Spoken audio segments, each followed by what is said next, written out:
Benvinguts i benvingudes, ponents i assistents. Moltes gràcies per participar en el webinar d'avui. Serà sota el títol La gestió de l'assetjament en l'entorn laboral. Per això contem amb el senyor Guillem Pedragosa, advocat, agent d'igualtat i pèrit expert en conflictes d'assetjament laboral, i la senyora Cristina Maestre, psicòloga, agent d'igualtat i pèrit experta en conflictes d'assetjament laboral. Iniciem la sessió. Endavant. Molt bé, gràcies, Glòria. Abans de res, agrair a ACES aquesta oportunitat que ens brinden per poder parlar d'aquesta temàtica tan interessant i que està tan en boga en aquest moment. O sigui, estem passant un moment en el qual cada vegada hi ha més legislació en matèria d'igualtat, en matèria de diversitat, en matèria de no discriminació, i les empreses ens sentim que cada vegada més tenim més obligacions.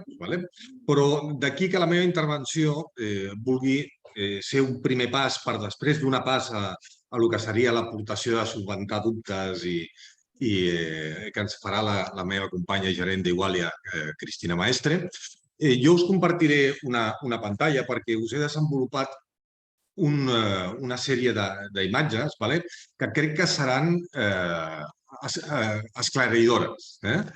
Us passo a compartir pantalla, a veure si ho faig bé i la veieu d'una manera correcta. Entenc jo que es veu bé. Jo començaré la meva exposició amb aquesta pantalla. I perdoneu-me que reiteri, però el tema està en que vam treure del control total de pèrdues de BIRT, aquesta imatge de l'iceberg, perquè és un iceberg que ens permetrà veure quins són aquests 5 procediments dels quals ens parla a dia d'avui el contingut d'aquesta ponència. En primer lloc tenim el vèrtex de la piràmide, el que seria el protocol d'assetjament discriminatori. Quan parlem d'assetjament discriminatori, és un nou concepte que apareix, a més del d'assetjament laboral i l'assetjament sexual, que veníem coneixent des de fa temps, i que ens trobem que és un nou concepte que ve regulat per llei, en concret per la llei 15/2022, que és la Ley de Igualdad de Trato y No Discriminación. Amb la base d'aquest iceberg, d'aquesta mena de piràmide, tenim 2 protocols que ja fa temps, ja fa anys que haurien de tenir en marxa. En primer lloc, haurien de tenir un protocol d'assetjament laboral, que ens ve derivat de les obligacions de l'article 15 i 17 de la Llei de Prevenció de Riscos Laborals i, per una altra banda, el protocol d'assetjament sexual i assetjament per raó de sexe, que és el que ens ve marcat per la pròpia Llei d'Igualtat. Però després apareixen 2 protocols més. Per això parlem d'aquests 5 protocols. Un protocol és el protocol en matèria de violències sexuals, derivat de la Llei 10/2022, Llei de Garantia Integral de Llibertat Sexual, i un altre protocol, que és el Protocolo para la Protección del Colectivo LGTBI. I aquest protocol ens ve derivat d'una altra llei, la més recent, de més recent publicació, que és la Llei 4/2023 de Protección del Colectivo LGTBI, coneguda també com la llei. Tenint en compte aquesta imatge, perdoneu-me que ho digui així, jo crec que ara és el moment de saber d'on ens venen derivades totes aquestes obligacions i, sobretot, si són les úniques obligacions que tenim per desenvolupar. Penseu que cadascuna d'aquestes lleis ens marca una pila d'obligacions. Penseu, per exemple, en la Llei de Prevenció de Riscos Laborals. Aquí apareix el protocol d'assetjament laboral com una obligació que ve derivada d'una sèrie d'articles, ve derivada també d'una especialitat que és l'ergonomia i o psicosociologia aplicada. Atenció, que continua sent l'assignatura Maria, però que a dia d'avui està en boga. Això què vol dir? Que de la resta de normatives, de la resta de lleis, també sorgeixen obligacions per les empreses. I quan parlo de que sorgeixen obligacions per les empreses és una que hem de tenir en compte, perquè de vegades ens quedem només amb el tema del protocol, que és una obligatorietat legal, sí, però hi ha més coses. Us explicaré amb la meva intervenció quina és la base per poder desenvolupar el compliment normatiu de totes aquestes lleis. Per entendre aquesta base hem de fer, primer de tot, referència al Convenio 190 de l'OIT. Aquest Convenio 190 de l'OIT va ser aprovat el passat dia 25... No, va ser aprovat, no, va ser ratificat fa un any, ara, per part de de la ministra d'Afers Exteriors que estava en vigor en aquell moment, i el dia 25 de maig va entrar en vigor. Va ser publicat al BOE i, per tant, ara ja és d'obligat compliment. Jo us demano que us el llegiu perquè es tracta d'un conveni que parla sobretot de tener un mundo libre, un espacio de trabajo libre de violència i d'acoso. I quan parla de violència i acoso, està parlant de violències en l'àmbit laboral, d'assetjament laboral, parla d'assetjament sexual. Per tant, ja tenim una norma de referència perquè fins ara, a dia d'avui, no teníem cap ni una. Què passava fins ara? Doncs es trobaven que determinats països, poso com per exemple, perquè estem treballant molt allà, parlo, per exemple, de la norma CL 3545, que és la norma xilena que ens desenvolupa com hem de donar compliment a les prerrogatives que hi ha en matèria d'assetjament i quins passos hem de donar.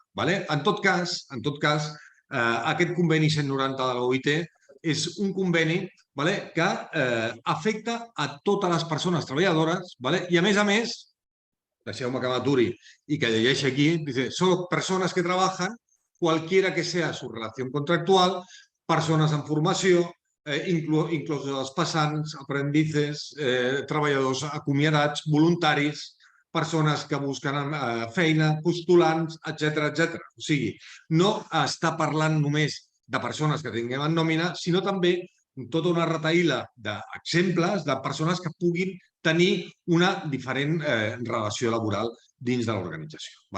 També s'aplica a tots els sectors, públic o privat, important. I una altra cosa a la qual ens dona resposta és que quan ho hem de tenir en compte?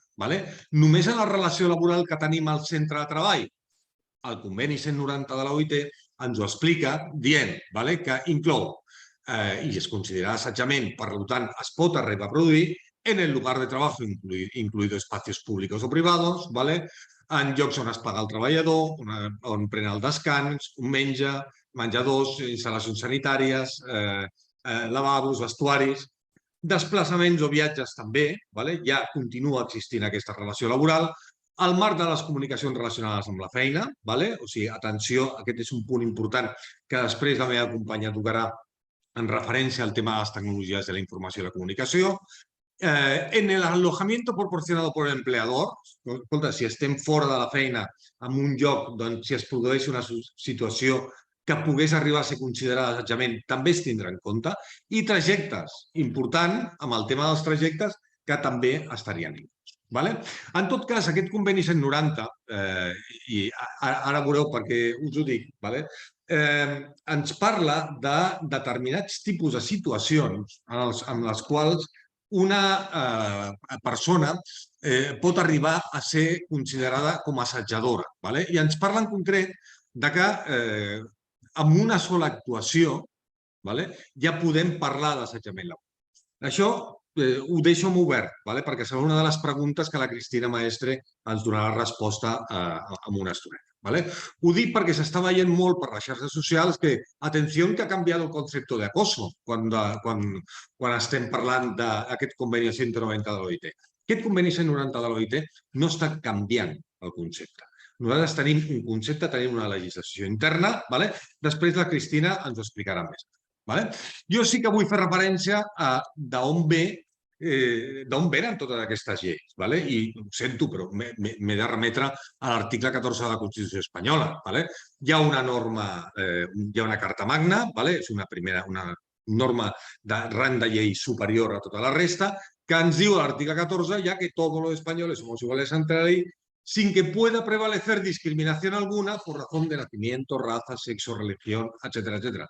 Y corresponde, digo al 9.2, a los poderes públicos remover los obstáculos para conseguir y evitar este tipo de situacions. Per tant, tenim una Constitució espanyola que a partir d'aquí té més sentit el desenvolupament que es fan a les diferents lleis, llei d'igualtat, llei de no discriminació, llei de garantia integral de llibertat sexual, llei trans, perquè ens estan regulant tot aquest article de la Constitució espanyola que ara ja fa molt de temps que hauria d'haver estat regulat i que fins ara no han sortit. El problema que tenim és que aquestes lleis ens han sortit totes de cop. Dos al 2022, segon semestre, una altra la tercera el primer semestre del 2023, amb la qual cosa se'ns està acumulant la feina. I se'ns acumula la feina i hem de donar passos per poder-ho solventar. Deixeu-me que entri directament molt de passada ja amb la llei d'igualtat. Recordar-vos aquest article 45 i aquest article 48 de la llei d'igualtat, perquè són els articles que ens marquen quines són les obligacions legals bàsiques que tenim. I diu que totes les empreses, el 45, tenen l'obligació d'adoptar mesures d'igualtat.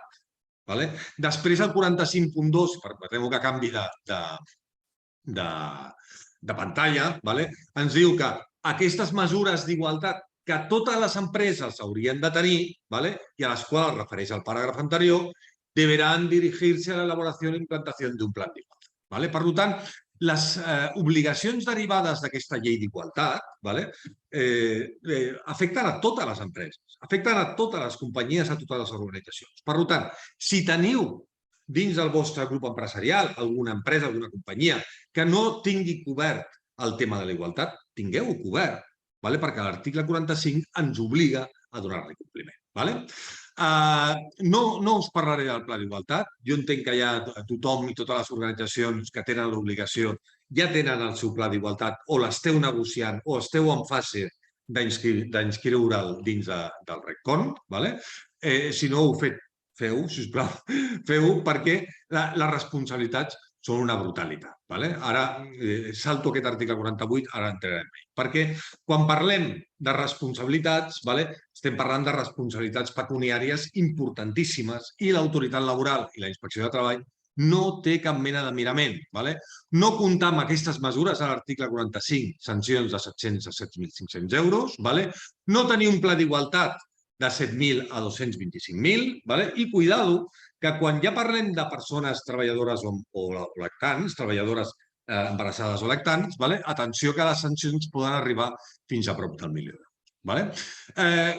Torno enrere per fer una aturada amb aquest article 48 de la llei d'igualtat, que és la llei que ens parla que les empreses hauran de disposar d'un protocol, d'un procediment en matèria d'assetjament sexual i o per raó de sexe i d'un canal de denúncies. Per què faig referència a aquest article? Faig referència a aquest article perquè aquest article s'ha modificat. Ara ens parla de violència sexual. Ara bé, que s'hagi modificat aquest article 48 vol dir que no hem de tenir un protocol en matèria d'assetjament sexual? No.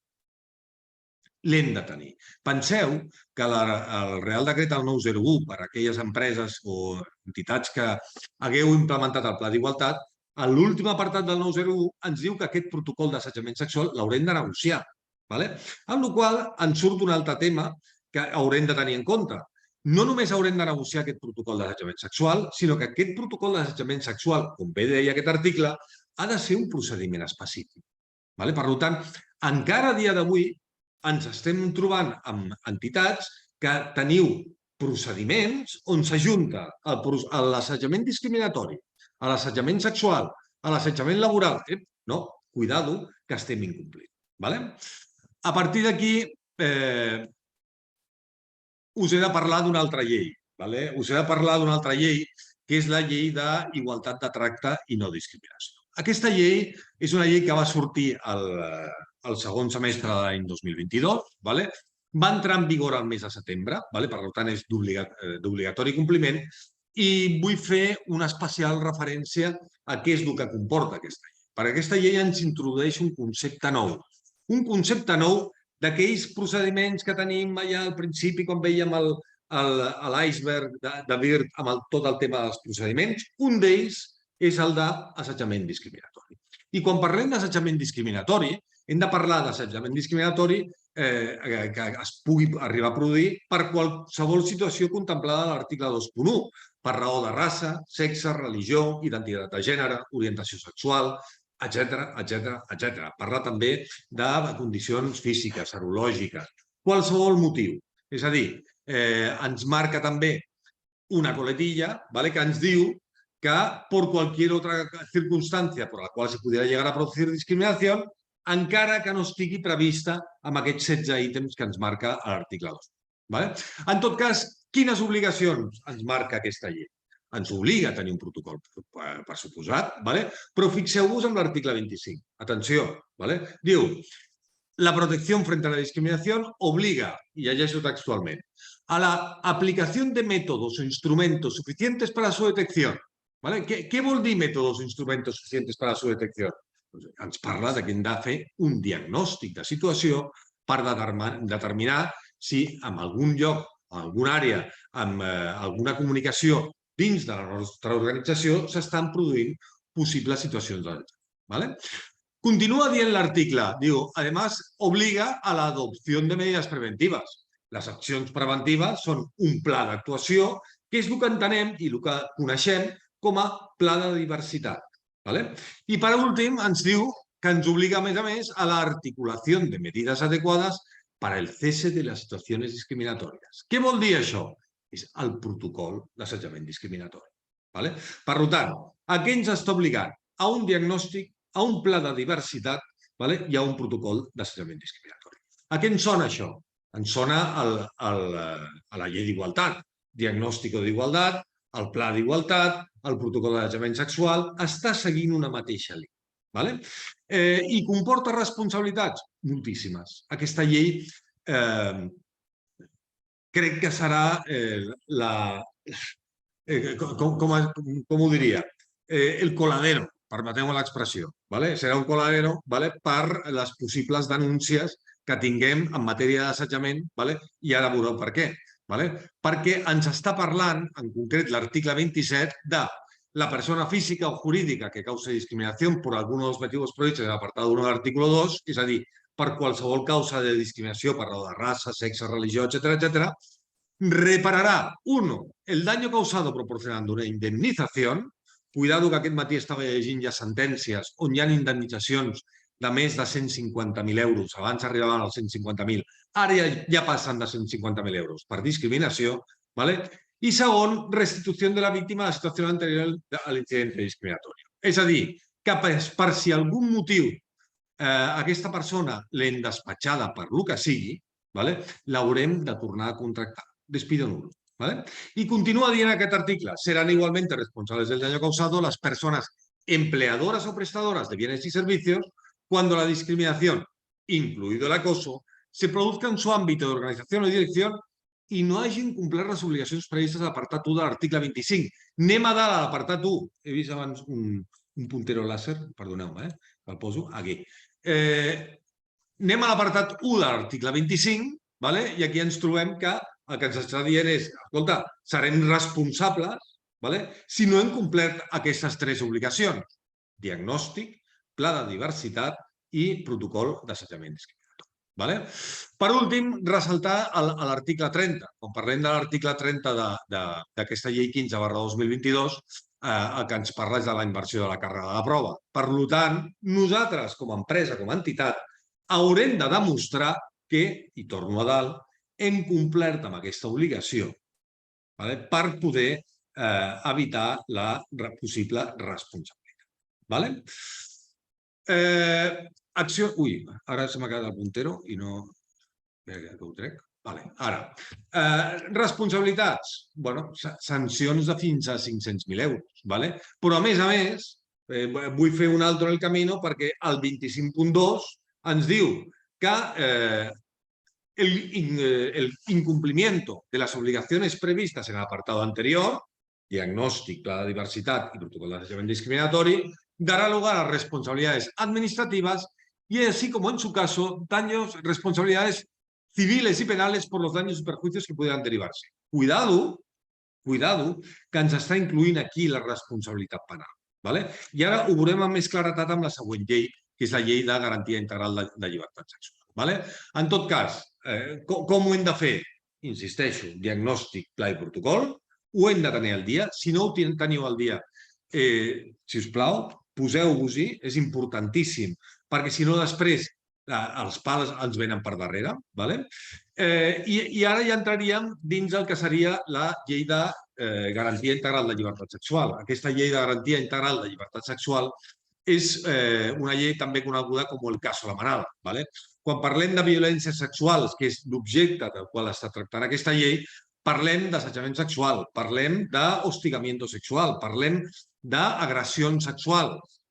Atenció, perquè aquí ens marca una sèrie d'obligacions que també haurem de tenir en compte i que us recomano encarecidamente que les posem en marxa i quan abans.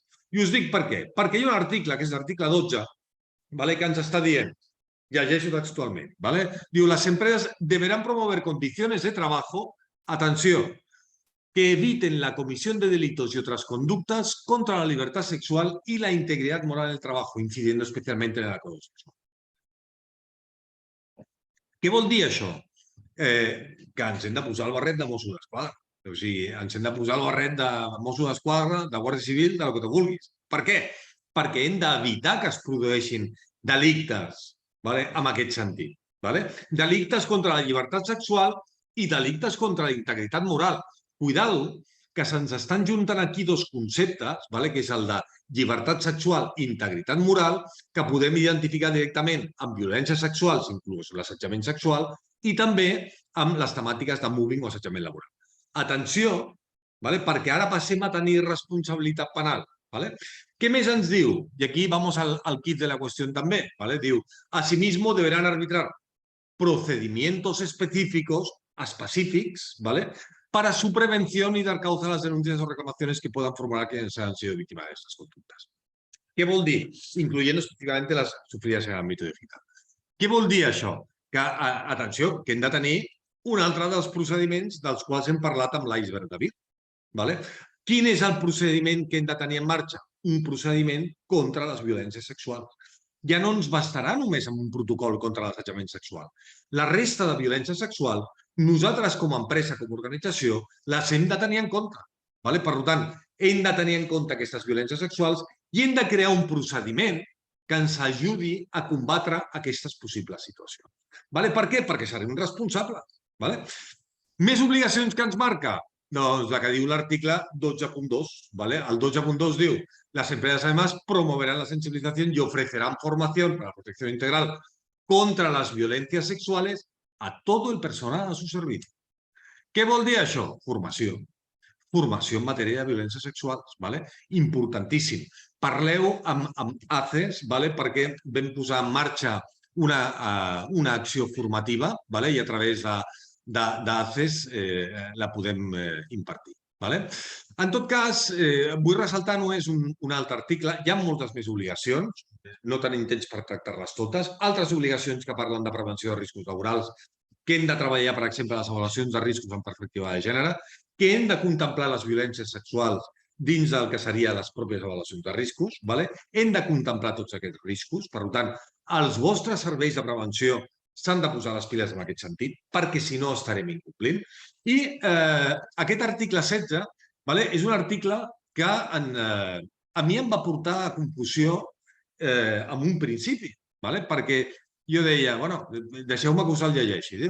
Diu, las empresas integrarán la perspectiva de género en la organización de los espacios de sus centros de trabajo, atención, con el fin de que resulten seguros y accesibles para totes les treballadores. I, clar, al principi, en una primera lectura, veus que et demanen que el centre de treball sigui segur i accessible i dius, bueno, això és prevenció de riscos laborals. Això a nosaltres, com a consultoria d'igualtat i en temàtiques d'assetjament, no ens toca directament. D'una segona lectura em fixo en para todas las trabajadoras, jo dic, i los trabajadores aquí on estan. Clar, a l'havent consulta a l'autoritat laboral, a l'havent consulta a la Direcció General de Treball i l'Institut de les Mujeres, i la resposta és clara, i és contextualice. Què vol dir això? Que si estem dins el marc d'una llei que ens parla i ens tracta sobre el tema de les violències sexuals, el que haurem de fer és que aquest espai seguro i accessible sigui un espai segur, lliure de violències sexuals. I ara bé, quan em pregunteu, i això com ho fem? Fàcil, donant compliment a tot l'anterior. No només hem de tenir un diagnòstic i un pla d'actuació en matèria de no discriminació, sinó que també hem de tenir un pla i un diagnòstic i un pla d'actuació en matèria de violències sexuals i hem de tenir els protocols dels quals estava parlant amb l'iceberg de Vir. Per tant, importantíssim. Per què és tan important? Perquè ho hem de demostrar. Perquè en el cas que es produeixi una temàtica d'assetjament laboral, sexual o discriminatori, cuidado el que ens diu la disposició final quarta. Llegeixo. Segon apartat. Cuando, de acuerdo con lo establecido en el artículo 31 bis del Código Penal, una persona jurídica o empresa o institució, el que sigui responsable dels delictes d'assetjament laboral i d'assetjament sexual, se li imposarà la pena de 6 mesos a 2 anys. I aquí ja l'hem liat del tot. L'hem liat del tot perquè quan ens parla d'aquest 31 bis fa referència a la tipificació dels delictes pels quals una persona jurídica pot arribar a ser imputada. I atenció, que aquí estem parlant d'assetjament sexual, per exemple. I l'assetjament sexual de què depèn? Depèn de la percepció de la víctima. Per tant, importantíssim tenir-ho clar, que ara hi ha responsabilitat penal i dins de les nostres polítiques de compliance haurem d'implementar les temàtiques d'assetjament laboral i d'assetjament sexual. Penes, horrorós, no val la pena ni mirar-ho, pero prisión de 6 meses a 3 años y medio y multa de 6 a 12 meses. Penas accesorias, clausura de la empresa, local o establecimiento, disolución de la sociedad, asociación o fundación, suspensión de la actividad hasta 5 años, prohibición de realizar en el futuro actividades o operaciones mercantiles o negocios similares e intervención de la empresa. Això és la pena de mort per una organització, per una companyia. Per tant, què hem de fer? Adaptació dels protocols, hem de realitzar el protocol de violències sexuals, hem de fer accions formatives, hem de fer un pla d'actuació contra la violència sexual.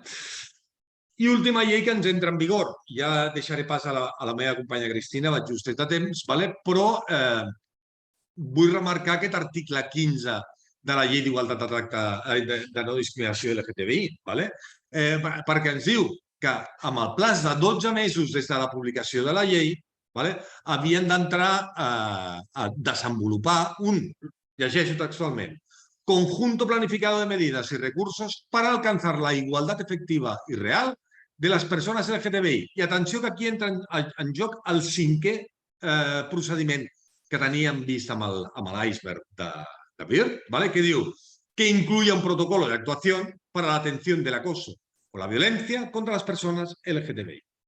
I a més, ens diu que ho haurem de negociar amb la RLT. Per tant, tenim temps, poc temps, cada vegada menys, però és una cosa que ho hem de tenir en compte i que, a l'estar en vigor aquesta llei, li hem de donar compliment. Quines són les... no, perdoneu. Escolta, atenció, que no només afecta les empreses de més de 50 persones treballadores. Aquí això també afecta les empreses de menys de 50. Atenció a l'article 62.3, que et diu que les persones empleadoras prestadoras de bienes y servicios deberán adoptar métodos e instrumentos eficientes para la prevención y detección de las situaciones de discriminación por la razón de las causas previstas en esta ley, así como articular medidas adecuadas para el cese inmediato. A què us sona aquest article? Ens sona l'article 25 de la Llei d'Igualtat de Tracte i No Discriminació. Però ho hem de treballar? Ho hem de treballar. Per tant, les empreses de menys de 50 persones treballadores han de donar compliment a aquesta llei trans. Es podria incorporar dins de la Llei d'Igualtat de Tracte i No Discriminació? Sí, per les de menys de 50. Per les de més de 50, no, perquè ho haurem de negociar. Una matització. La llei de violències sexuals i la llei de no discriminació no és obligatori negociar-ho amb la RLT. És prerrogativa de la pròpia empresa. Continuem. Aquestes són les actuacions que s'han de desenvolupar, diagnòstic, protocol i pla de diversitat sexual, i aquestes són les sancions, les mateixes que amb assetjament discriminatori. Atenció, que hi ha sancions de fins a 500.000 euros, la sanció. Què us recomano? Què us recomanem? Sobretot per al tema de responsabilitat penal. Escolta, aquí tenim, i torno a buscar el puntero láser, aquí tenim 2 certificacions. Una és la de SGI A20, que és Sistema de Prevenció i Lluita contra l'Assetjament Laboral. Si tenim i obtenim aquesta certificació, accionarem a la persona jurídica de responsabilitat penal? Sí, correcte. I després tenim una altra certificació, que és la SGI VS20, que ens marca que tenim un espai lliure de violències sexuals. Val la pena tenir aquestes certificacions? Sí, val la pena tenir-les. Per què? Perquè home, si demostrem que la nostra organització, la nostra companyia, ha fet tota la feina que havia de fer i a sobre ve una entitat de certificació darrere i ens treu aquests segells, vale? Home, la responsabilitat penal queda immediatament accionada. La sanció... Ui, perdoneu, que ho he tocat malament. Vale? Bueno, us deixo aquí la pàgina web de CGI Standards on podeu tenir i on podeu trobar el tema de la informació dels segells. Vale? Si no, us adreceu a les meves companyes d'Igualia o a mi mateix i us informem també de com adoptar i com aconseguir aquests segells. Vale? I vull fer, amb aquests 2 minuts que em queden, una petita matització, vale? Perquè vull que veieu, en primer lloc, que tota aquesta normativa que us he parlat, hi ha normativa autonòmica que parla específicament sobre igualtat, sobre assetjament, sobre col·lectiu LGTBI. Vale? Atenció, que la tenim. Depèn d'on estiguem. Nosaltres que estem a Catalunya tenim una llei que és la llei 17/2015, que és l'única de totes les lleis, que això ho comento només en modo de que ho sapigueu, és l'única de totes les lleis que va ser impugnada pel senyor Rajoy al Tribunal Constitucional i se la van carregar pràcticament en la seva totalitat, una llàstima, vale? Que sapigueu que és la mateixa llei que hi ha a Castilla-La Manxa, que hi ha a Andalusia, que hi ha a Aragón, i no sabem per què la llei catalana se la van carregar, vale? Però en tot cas que ho sapigueu. Vale? I vull fer una especial incidència amb això, amb l'esquema de diferenciació entre l'acoso sexual i laboral. Vale?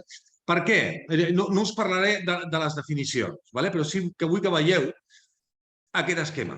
Vale? És un esquema una mica cutre, l'he fet jo, ho sento molt, vale? Però és el que hi ha. O sigui, no he intervingut màrqueting de la nostra companyia, però, bueno, però a mi em serveix per poder-vos explicar que, per què hem de tenir aquests protocols, a més separats. Vale? Perquè en el moment que parlem d'assetjament laboral, vale, intervindrà el nostre Departament de Prevenció de Riscos Laborals.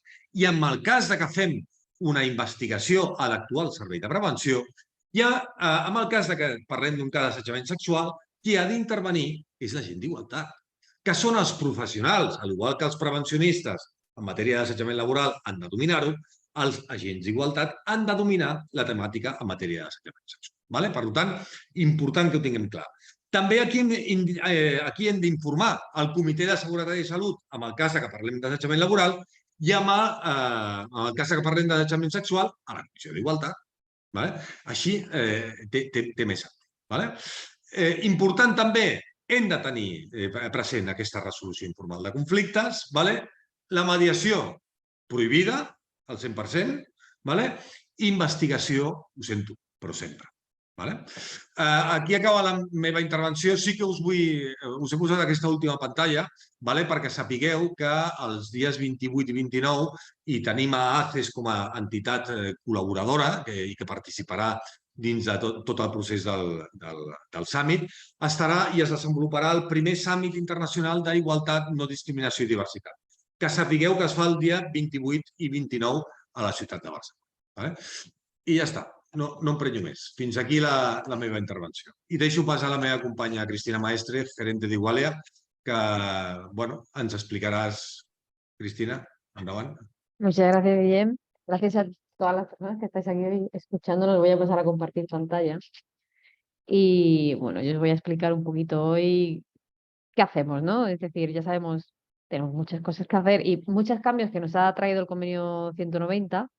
Cambios que, como ya comentaba Guillem, pues sí que es cierto que hemos oído, sobre todo en la prensa, o hemos leído en la prensa, según qué cambios, que no son los correctos, pero hay otros que sí que lo son, o que igual deberíamos haberle prestado más atención y no han sido tan, bueno, pues eso, no han sido tan nombrados.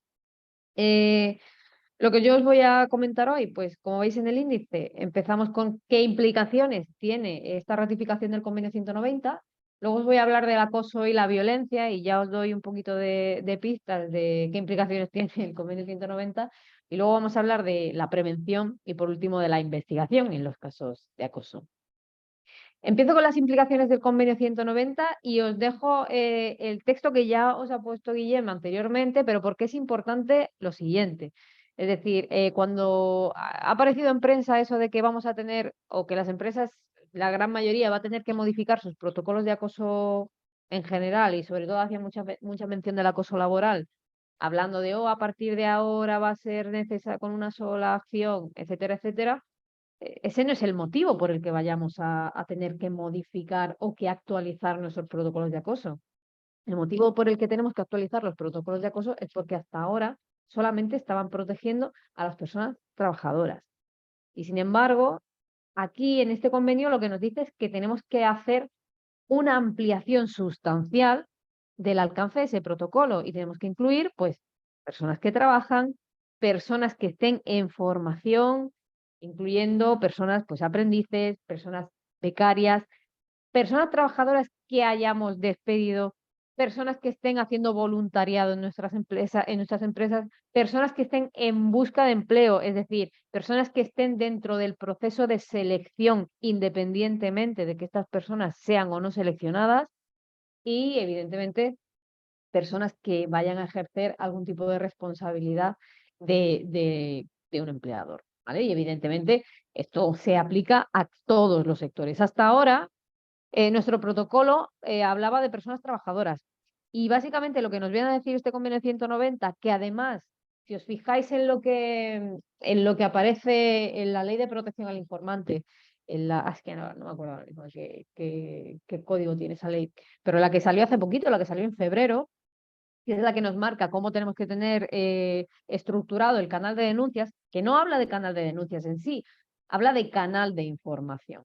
Cuando nos habla de quién tiene que tener acceso a ese canal de información para poder establecer, para poder poner una denuncia, sea de lo que sea de cualquier comportamiento que pueda suponer pues, una ilegalidad, nos habla de todas las personas que básicamente son las mismas que nos habla este convenio 190 de las que tenemos que proteger. Por tanto, lo puedo unir perfectamente, la Ley de Protección al Informante con el convenio 190. Todas las personas que aparecen aquí, es decir, todas las personas a efectos prácticos que tengan relación con nuestra organización por motivos laborales, tienen, por un lado, que estar protegidas por nuestros protocolos que regulen tanto el acoso como la violencia y, a su vez, nos dice la Ley de Protección al Informante, tienen que tener acceso a un canal con todas las características, que sea confidencial, que pueda ser anónimo, etcétera, etcétera, para poder denunciar este comportamiento. Es decir, no solamente mi protocolo de acoso tiene que englobarlas y protegerlas, sino que también esas personas pueden tener o deben tener la posibilidad de denunciar dentro de mi organización para que yo investigue y vea qué es lo que está pasando.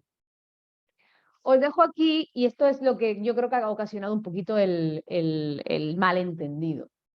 Dice, y esto es el artículo 1, que habla de la definición de a qué se refiere, ¿no?, el convenio. Y dice que a efectos del presente convenio, la expresión violencia y acoso en el mundo del trabajo designa un conjunto de comportamientos y prácticas inaceptables o de amenazas de tales comportamientos y prácticas, ya sea que se manifieste una sola vez o de manera repetida, y esto es lo que ha dicho todo el mundo, o a partir de ahora el acoso laboral con una sola vez ocurre, que tenga por objeto o que cause o que sea susceptible de causar un daño físico, psicológico, sexual, económico, incluyendo la violencia y el acoso por razón de género. Y la expresión violencia y acoso por razón de género designará la violencia y el acoso que van dirigidos contra las personas por razón de su sexo o género o que afecten de manera desproporcionada a personas de un sexo o género determinado e incluye el acoso sexual.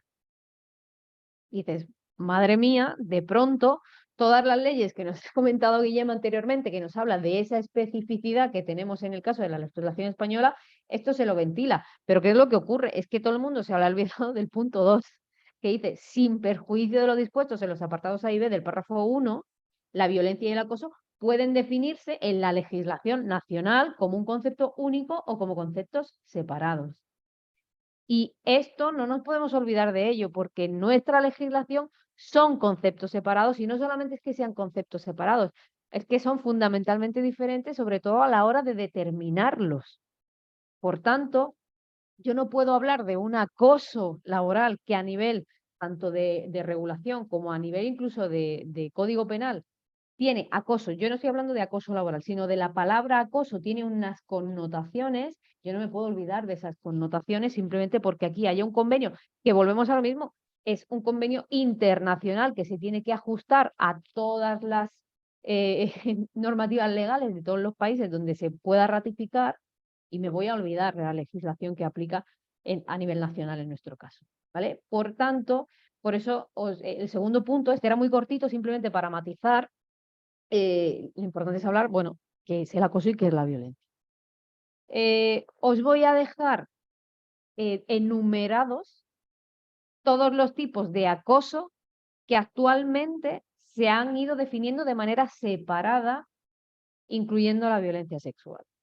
Empiezo con el acoso por razón de sexo, y empiezo con el acoso por razón de sexo porque cuando al final os defina el acoso discriminatorio, me vais a decir, ostras, es que el acoso por razón de sexo está dentro del acoso discriminatorio. Sí, sí, pero teniendo en cuenta que existe como un elemento específico dentro de nuestra legislación, en este caso dentro del artículo 48 de la Ley de Igualdad, tenemos que entenderlo como tal. Y vamos a entender el acoso por razón de sexo como cualquier comportamiento realizado en función del sexo de una persona con el propósito o el efecto de atentar contra su dignidad, de crear un entorno intimidatorio, degradante o ofensivo. Vais a escuchar esto de intimidatorio, degradante o ofensivo muchísimas veces porque es la parte común, ¿no? Y es importante el propósito o el efecto porque vais a ver que dependiendo del tipo de acoso va a ser necesario el propósito o con el efecto va a ser suficiente. En el caso del acoso por razón de sexo, que curiosamente, si nos vamos atrás, me hace referencia al acoso por razón de sexo y me dice que incluye el acoso sexual.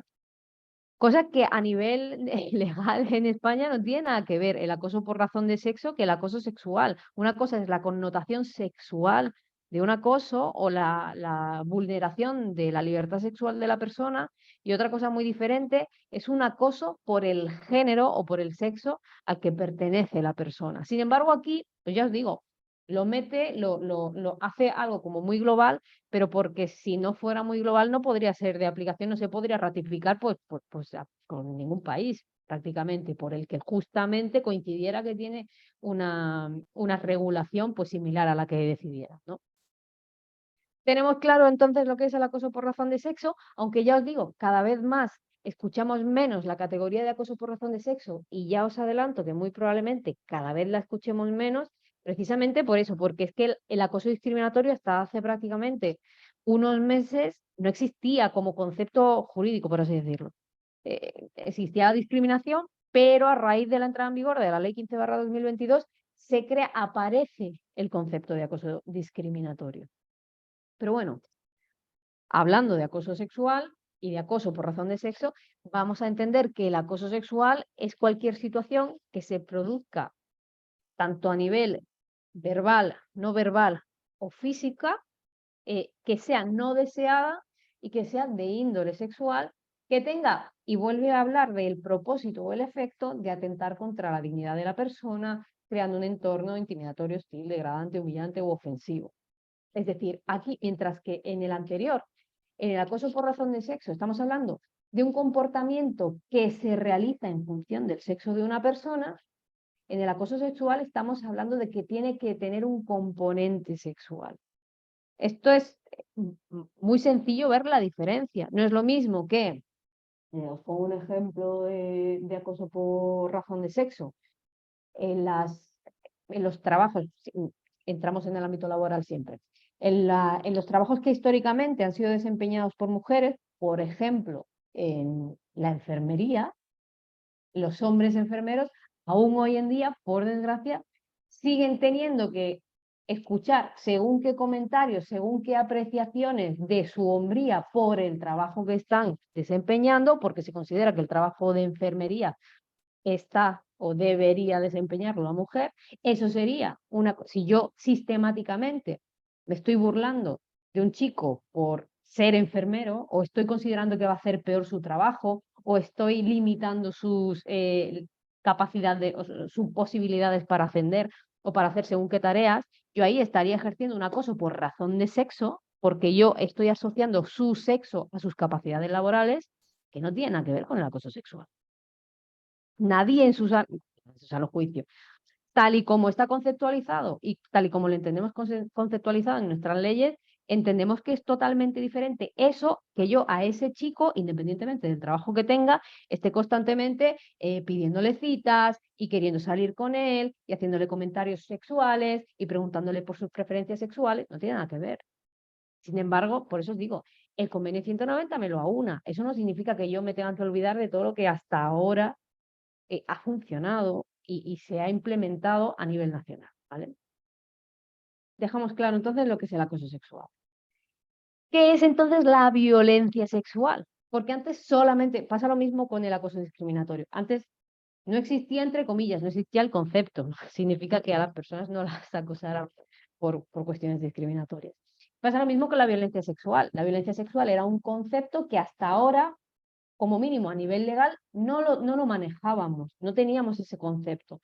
¿Qué es lo que me dice la ley 10/2022? Porque yo voy a considerar violencia sexual cualquier acto de naturaleza sexual no consentida o bien que condicione el libre desarrollo de la vida sexual. Esto es un matiz muy importante, porque antes el acoso sexual me decía, tiene que ser el comportamiento, me da igual que sea verbal, no verbal, físico, etcétera, pero tiene que tener una connotación sexual, tiene que ser de índole sexual. Las violencias sexuales me dicen, cuidado, que claro, el acoso sexual tiene que ser un comportamiento de índole sexual, pero puede haber violencias sexuales que no tengan un componente sexual, pero que sí condicione el libre desarrollo de la vida sexual. ¿Por qué digo esto? Además, bueno, avanzo, me dice evidentemente que va a incluir la agresión sexual, no hace falta que me lo diga, el acoso sexual, evidentemente, la explotación de la prostitución ajena, evidentemente, todo esto es de índole sexual, pero me dice, cuidado, que también se va a entender como violencia sexual todas aquellas que se cometan en el ámbito digital. Comprende difusión de actos de violencia sexual a través de medios tecnológicos, pornografía no consentida, extorsión sexual. La extorsión sexual probablemente sea la máxima expresión de una violencia sexual que no tiene un contenido, que no es un acto de contenido sexual. Cuando yo extorsiono a alguien para yo conseguir un fin, pongo un ejemplo, si yo resulta que a mi responsable, que tiene capacidad para ascenderme, yo le digo, o bien me asciendes, o bien voy a difundir estas fotos eróticas que he encontrado tuyas por ahí, lo que yo quiero conseguir no es algo de índole sexual. Yo no quiero conseguir ningún tipo de satisfacción sexual, pero estoy utilizando la libertad sexual de esa persona para condicionarla y para ponerla, bueno, pues para coaccionarla y conseguir un fin que no tiene nada que ver. Es decir, ahí yo no podría, antes de que existiera este concepto, antes de que existiera esta ley, yo no hubiera podido denunciar o poner implementar esa investigación dentro de mi empresa por violencia sexual, porque claro, solo tenía el acoso sexual. Y es que no es un acoso sexual. De hecho, también me dice, ¿no? Lo de la difusión de actos de violencia sexual a través de medios tecnológicos, todo el mundo conoce el caso, cada vez se nos olvida un poco más porque ya va quedando en el pasado y tendemos a olvidarnos de las cosas feas.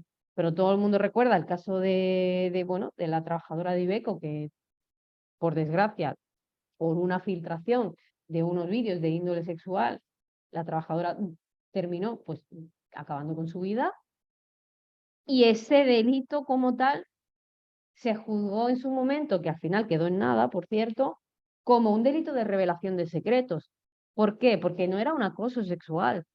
No había nada que se pudiera juzgar a nivel sexual, aunque el componente sexual estaba clarísimo, porque lo que lo que estaba destrozando la vida de esa persona era el contenido íntimo que se estaba revelando. Era el componente sexual que evidentemente a nivel social es mucho más fuerte que cualquier otra revelación de secretos. Sin embargo, no había la manera de contextualizarlo, se contextualizaba así y no se ajustaba, y como no se ajustaba, pues al final quedó en nada. Muy probablemente si ocurriera ahora ya tendríamos este concepto, ya sería una violencia sexual. ¿Vale? También me dice, se van a entender pues todas esas conductas que tienen un impacto en la vida sexual como también violencia sexual. Y me habla de la mutilación genital femenina, del matrimonio forzado, del acoso con connotación sexual y de la trata con fines de explotación sexual. Evidentemente ojalá no tengamos que tratar a nivel de empresa con cosas como la mutilación genital femenina o el matrimonio forzado, pero es importante que también lo sepamos. Aún así, ya tenemos muchos puntos que pueden ocurrir a nivel laboral que tenemos que estar pendientes de ellos, porque ya os digo que la difusión de actos de violencia sexual a través de medios tecnológicos es algo que está a la orden del día.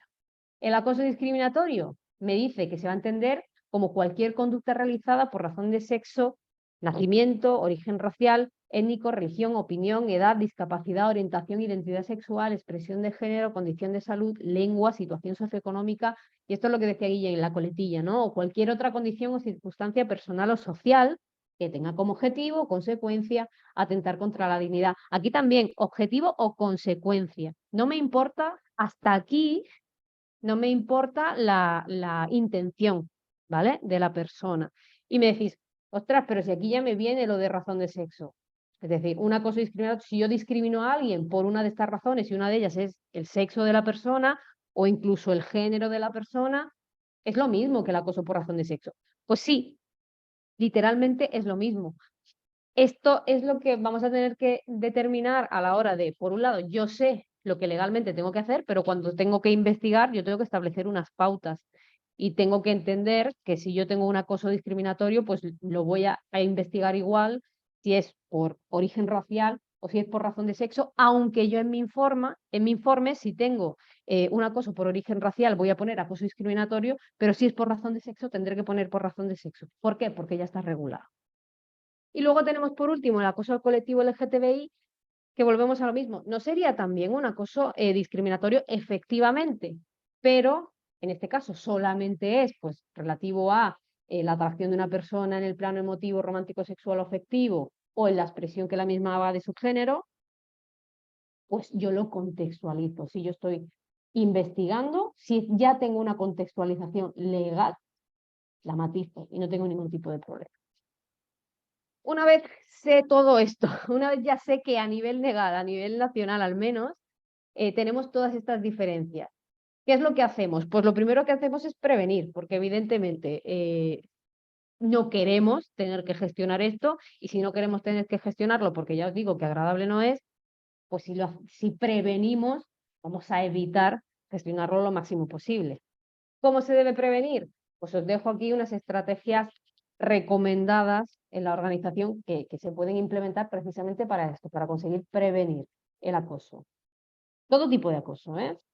Políticas claras e integrales, evidentemente, si yo tengo políticas explícitas contra el acoso y la violencia y defino claramente los comportamientos que no van a ser tolerados, van a ser más accesibles para las personas trabajadoras y se va a poder aplicar mejor. Programas de educación y formación. Ya os ha dicho Guillem que hay una formación obligatoria por la Ley 10/2022 sobre violencias sexuales. No nos quedemos en las obligatorias, vamos a formar en todos. A más formada esté la persona, menos va a hacer el comportamiento, aunque sea simplemente porque sepa que si lo hace se va a meter en un lío. Si es que ya llega un punto en que me da igual que la persona moralmente le importe o no. Bueno, pues si moralmente a ti te parece correcto, en mi centro de trabajo no lo hagas. Intervención de testigos, eso es muy importante. Muchas veces tenemos investigaciones que quedan inconcluyentes porque la gente que ha presenciado el acoso tiene miedo de participar, porque piensa que va a poder tener algún tipo de represalia. Si yo digo ahí, hay que empoderar a la persona cuando es testigo para participar y para que se sienta lo suficientemente segura de que no le va a pasar nada y poder ayudarme a mí, que yo en mi empresa no quiero a alguien que acose, a identificar a alguien que acose, pues mejor. Pero no solamente eso, cuando yo doy esa confianza a las personas trabajadoras, no solamente me va a funcionar a la hora de que pase algo y venga como testigo, sino que también me va a funcionar para que sepa identificar cuando algo está en esos inicios y pueda incluso ser otro punto de prevención, de decirle a la persona que a lo mejor se está pasando, oye, cuidado, ya tengo a vigilantes entrenados para que no ocurra. De la misma manera, comunicar la comunicación, cultivar la comunicación abierta, que se sientan las personas seguras de hablar, de debatir sobre según qué cosas, porque fomentar ese diálogo va a poder agrandar esas vías para poder denunciar, incluso si es una denuncia anónima, que ya sabéis que por la nueva ley de protección al denunciante debe poder denunciar de manera anónima, independientemente del acoso.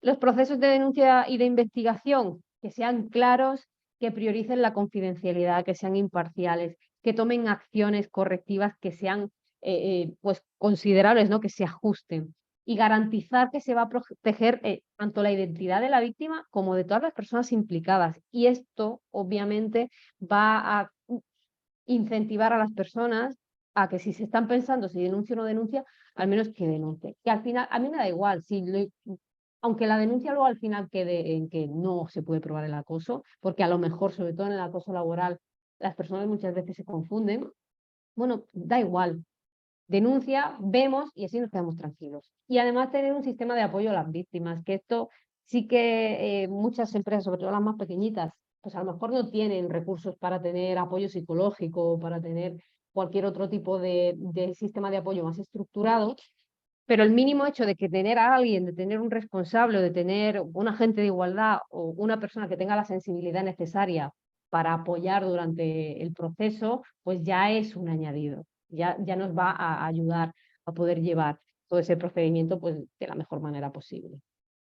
También, evidentemente, campañas de sensibilización, porque nos van a ayudar, igual que la formación, evidentemente la formación es más específica, pero aún así una cartelería, un taller de debate, cualquier campaña que puede parecer mucho más pequeñita, ayuda a crear esa cultura organizativa de prevención del acoso. Y obviamente, si no establecemos medidas de mejora y de evaluación, pues no nos va a servir de nada. Si al final yo pongo medidas en marcha y no sé si funcionan o no, pues lo dejo un poco al azar. Si funciona, suerte para mí, pero si no funciona, no me voy a enterar hasta que ocurra algo. Entonces, importante esa mejora continua, ¿no? El ir mínimo teniendo un seguimiento y una evaluación de lo que estamos haciendo. ¿Qué pasa cuando no, bueno, no es que no funcionen, pero muchas veces, pues al final las personas son personas y no podemos saber qué es lo que tienen en la cabeza, ¿no? ¿Qué pasa cuando nuestras medidas, por muy bien que funcionen, hay alguien que se las salta? Pues tenemos que investigar.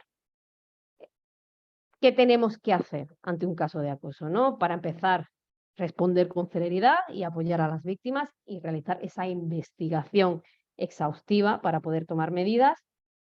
Pasos clave, esa respuesta inmediata, tomar en serio cualquier denuncia. A mí me da igual que luego sea o no sea, si es que no es cosa mía, no es cosa, ya vendrá el perito o la perito a investigar y a decirme si se puede probar o no se puede probar, pero de primeras tomo en serio a la persona, me aseguro de que conoce sus derechos y me aseguro de que sepa de que todo el proceso es confidencial y que no va a tener represalias, porque muchas veces la gente se tira para atrás y empieza a ver movimientos raros. Proporcionar esa asistencia y apoyo, sobre todo el apoyo si lo tenemos, si no, pues ya os digo, con decirle a la persona, oye, que estamos aquí, te vamos a escuchar y todo va a salir bien, incluso ayuda. Documentar y preservar la evidencia. Esto sería importantísimo que se pudiera hacer y esto sobre todo si hacéis campañas de sensibilización o demás, es muy importante que la gente lo haga, que luego la gente no lo hace, porque ya os digo, nadie quiere llevar una libretita poniendo día 1 me dijo tal cosa, día 2 me dijo tal cosa, pero nos haría la vida mucho más fácil a los peritos. ¿Por qué? Porque muchas veces hay que recurrir solamente a testigos precisamente porque no hay evidencias documentales. Ahora bien, si hay evidencias documentales que se conserven, que no tengan, que muchas veces lo hacen, he borrado, como no quería nada con esta persona, he borrado, lo he bloqueado y he borrado todo lo que tenía en WhatsApp, en Telegram, en Teams, donde fuera, que lo conserven, aunque no lo miren nunca más, porque les recuerden cosas malas, que lo conserven para poder usarlo en la investigación. Evidentemente, ¿qué puntos tenemos que tener en cuenta cuando viene una persona y nos dice que está sufriendo acoso? Ser empáticos, tener una escucha activa, recordar a la persona que es confidencial. Y siempre hago hincapié en esto porque, que ya os digo, aunque lo digamos 30 veces, igual la 31 es el momento en el que ya se lo cree la persona. Que pueda acompañar, que pueda ser acompañada por alguien de confianza. He tenido investigaciones donde la persona venía acompañada por su madre. No hay ningún tipo de problema. Obviamente no me vengas con todo el equipo de trabajo, ¿no? Pero sí con una persona de confianza para que esté pues más tranquila. Que sepas que estamos a su disposición, pero tampoco comprometernos a nada que no podamos cumplir y generar falsas expectativas y sobre todo evitar emitir ningún tipo de juicio de valor, ni para bien ni para mal, ni hoy esto que te está pasando es tremendísimo y es normal que estés afectada, no, pues vamos a incrementar ni tampoco el típico, bueno, es que seguro que no ha sido para tanto, seguro que no era su intención, pues lo estamos minimizando, ¿vale? Simplemente escuchamos y ya está, sin emitir juicios de valor. A la hora de investigar, pues obviamente tener una investigación exhaustiva e imparcial con profesionales externos si es necesario, y ya os digo yo que siempre voy a decir que es necesario, siguiendo los procedimientos que tenemos implementados, siempre con confidencialidad, incluyendo cuando se informe a las partes sobre el progreso y cuando se informe sobre los resultados. Estricta confidencialidad, muchas veces si tenemos que entregar las cosas anonimizadas, se entregan anonimizadas. Los recursos, pues si tenemos programas de asistencia psicológica, si tenemos asesoramiento, si a lo mejor no lo tenemos interno, pero sabemos de tal o cual sitio que puede prestar estos recursos. Sobre todo informar. Si no tenemos los recursos, informar a la persona sobre qué puede hacer, incluso a nivel de acciones legales. Si oye, que sepas que aunque estemos investigando de manera interna, esto lo puedes denunciar fuera sin problema. ¿Cómo debe estructurarse un informe? Siempre vamos a tener el objeto, siempre vamos a tener qué limitaciones tiene el informe, porque claro, yo voy a hacer un informe y la limitación es que yo solo puedo evaluar las pruebas que tenga. Si hay pruebas adicionales que yo no tengo, pues esa es una limitación. Vamos a determinar el desarrollo de las entrevistas, todo el análisis documental, cuál es la regulación legal a nivel nacional, a nivel autonómico, incluso si tuviéramos regulación legal autonómica, y mis conclusiones y mis anexos. ¿Cómo lo estamos haciendo? Pues ahora mismo lo estamos haciendo desde Igualia, precisamente aplicando el método RIS de metodología para análisis e investigación en casos de acoso laboral, sexual o discriminatorio. Y precisamente el método lo que dice es que hay esos tres tipos. Si bien a nivel legal, pues ya habéis visto que tenemos un montón de conceptos y muy probablemente se desglose más, a nivel de investigación, a nivel psicológico, a nivel de afectación y comportamental en la persona, hay tres categorías. El acoso que es a nivel laboral, el acoso sexual y el acoso discriminatorio. El alcance, pues evidentemente es cualquier tipo de acoso que se dé en el ámbito laboral y que se pueda pues eso, discernir a nivel de pruebas, entrevistas y análisis de resultados. ¿Cuáles son los factores que se tienen en cuenta? Precisamente a colación con lo que dice el convenio 190, cuando hablamos de acoso tenemos que descartar que sea otra cosa, que sea un conflicto puntual aislado, que sea una situación o un acto de violencia, porque, pues vamos a lo mismo, el convenio no distingue acoso de violencia, nuestra legalidad sí.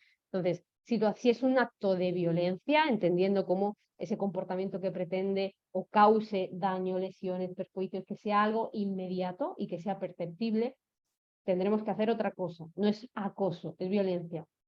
Que no sea burnout, que yo no tenga un grado de estrés, que ya no sepa por dónde voy y que lo pueda estar confundiendo. Que no sean directamente malas condiciones laborales que me estén afectando a mí y a todo el mundo. O que no sea lo contrario, que no sea que haya una situación de nepotismo en el entorno laboral, hay un trato preferente a otra persona y yo ese trato preferente lo concibo como un trato detrimente hacia mí, ¿vale? En ese caso, una vez descartado todo esto, vemos si la situación es de contenido sexual o condiciona a la libertad sexual, acoso sexual, si se refiere a esas características personales o sociales, acoso discriminatorio, y se hace referencia a una situación de acoso únicamente relacionada con el ámbito laboral, acoso laboral. Y empezamos a investigar. Contextualizamos a la persona denunciante, que va a ser quien evidentemente denuncia, que puede ser la víctima o no, y va a ser quien nos dé toda la información sobre la que luego investigar. La víctima va a ser quien ha sufrido esos daños o esos efectos adversos, que ya os digo, puede ser la denunciante o no, y también me va a proporcionar toda la información documental como apoyo a los hechos que se han denunciado. La persona denunciada es lo contrario, es esa persona que me tiene que responder a las acusaciones y también me tiene que proporcionar esa defensa y esa información documental si la tuviera como contraargumento.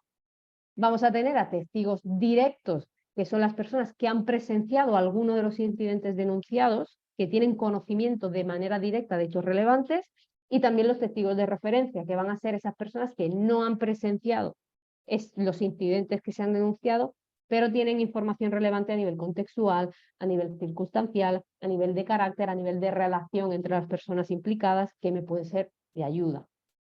El orden siempre va a ser denunciante o víctima.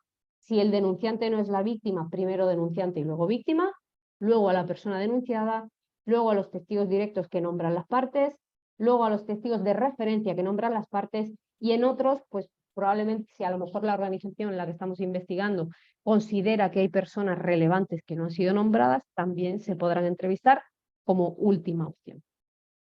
Y por último, pues medidas disciplinarias, es decir, una vez hemos terminado la investigación, hay que actuar. Si yo en mi investigación he concluido que efectivamente se puede probar el acoso, deben existir medidas disciplinarias y deben ser apropiadas contra la persona acosadora, es decir, debe ser proporcional y debe ser justa, porque además nos va a servir como medida disuasoria, es decir, aquí no solamente se investiga, sino que si se prueba que hay un caso de acoso, se sanciona de manera correcta. Y bueno, ya os digo que a nivel del estatuto, todo acoso, independientemente de la gravedad, independientemente de que podamos considerar que es más leve o más grave, porque bueno, un acoso leve es difícil encontrarse con él cuando ya hay denuncia.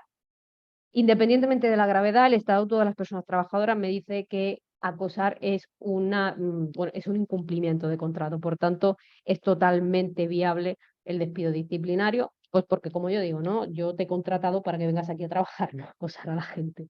Y evidentemente siempre va a ser bueno, una vez hemos terminado, pues revisar, ¿no? Si hay algo que podíamos haber hecho mejor, si hay algo que a lo mejor está desactualizado, y hacer pues esos programas de formación o incidir en esos programas de formación para prevenir pues que ocurra de nuevo. Y por mi parte creo que me he pasado unos minutillos, pero por mi parte nada más.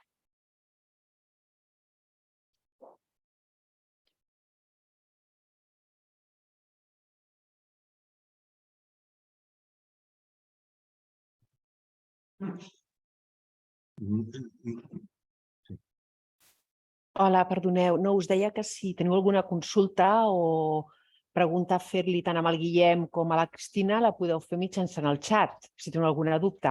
Gràcies.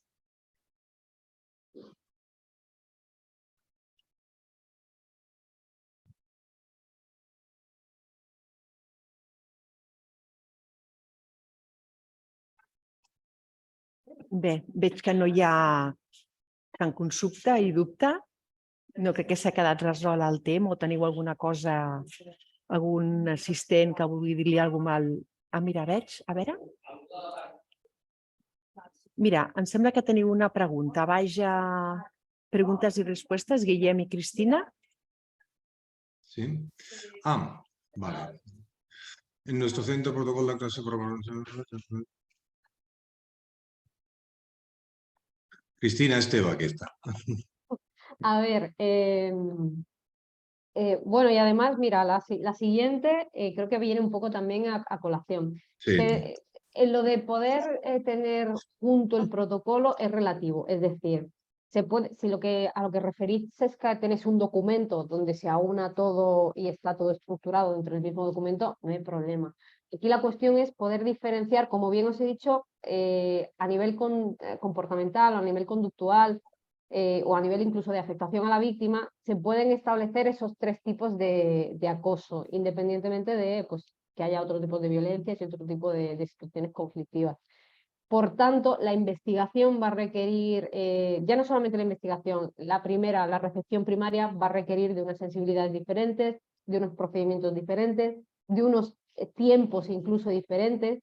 Por tanto, que esté junto todo, bueno, no debería haber problema siempre y cuando ese protocolo permita discernir muy claramente el tipo de acoso que se está denunciando y la vía sea diferente, básicamente por estar adaptada al tipo de acoso que se está denunciando.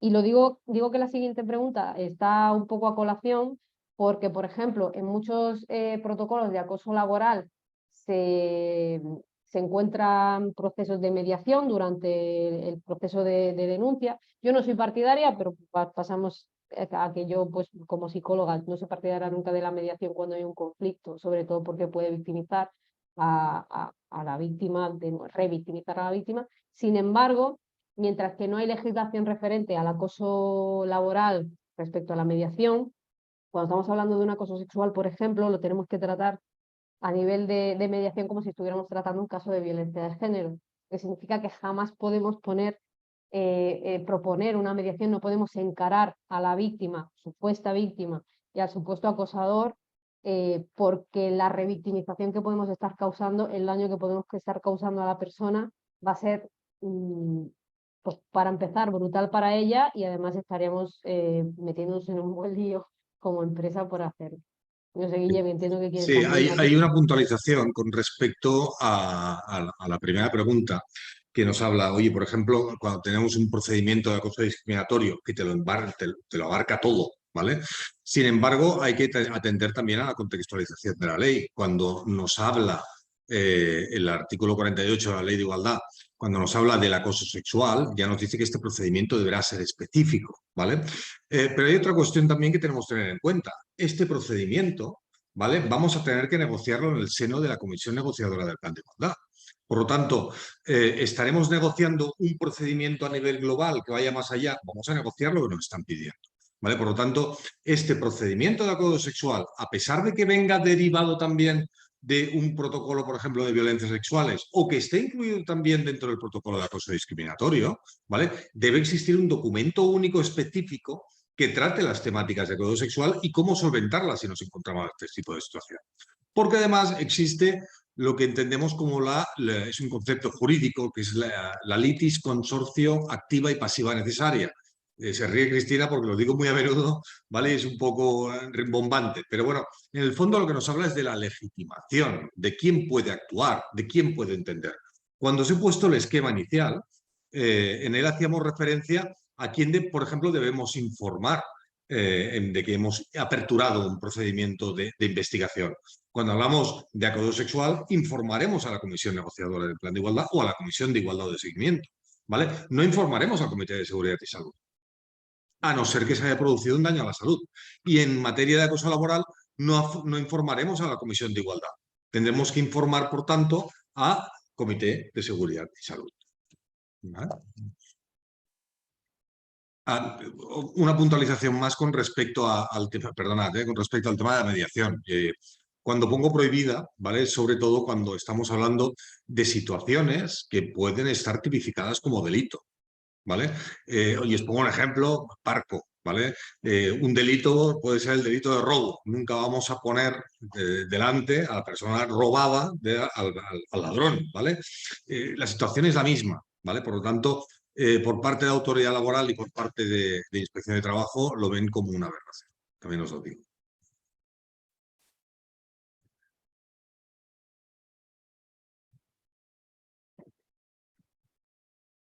Creo que no hay más preguntas, Gloria. No hi ha més preguntes ara. D'acord. Com veig que no hi ha cap més consulta, tancarem el webinar. Gràcies als ponents per la seva intervenció i la transmissió del seu coneixement i experiència. Agrair també als assistents que heu participat en aquest webinar. Esperem que hagi sigut del vostre interès i us esperem als propers webinars. Moltes gràcies. Gràcies, Guillem. Gràcies, Cristina. Gracias. Moltes Adéu, fins gràcies. una altra. Adéu. Adéu, bon dia.